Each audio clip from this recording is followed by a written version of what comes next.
Something that I will continue to preach and something that I will always tell people is that it's never too late. Is that they're exactly where they're meant to be. Because the internet already has enough people, telling others that it's too late, that they have to do more, that they need to catch up with others, when in fact that's really not the case. I truly believe that everyone has their own timeline, that everyone has their own moments. It doesn't have to be now. Each person is different. It's such a shame that this is not talked about more often on the internet. So it's such a shame that everyone is out here comparing themselves with each other when in fact everyone's journey is different. Everyone's life story is different.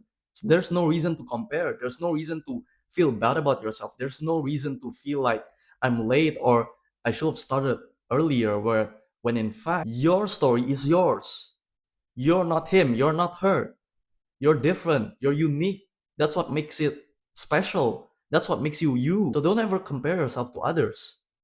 As famous author of a New York Times bestseller, David Epstein puts it, most often the athletes who actually reach the world stage, most often they don't actually specialize from birth.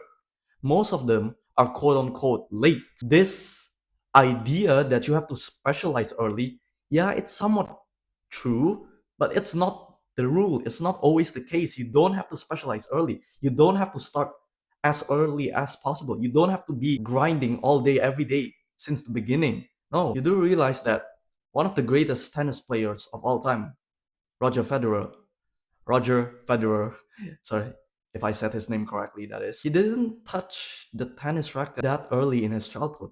He tried other things first: wrestling, badminton, squash, so many other things before tennis. But it is precisely this foundation which actually gave him the tools and skills that he needs for tennis.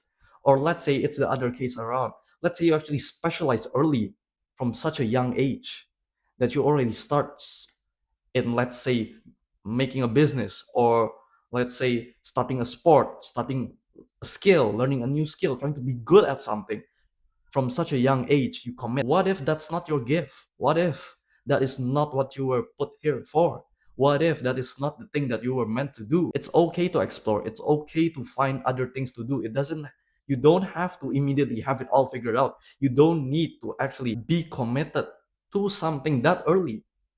You have time. Take the time to explore. Find out what you actually like. Find out what your gift is. Find out what makes you unique, what makes you you. What is it that you actually genuinely enjoy, what you want to offer to this world, what this world is missing. What is it that you see that this world is missing? You go and feel that. You go and do that.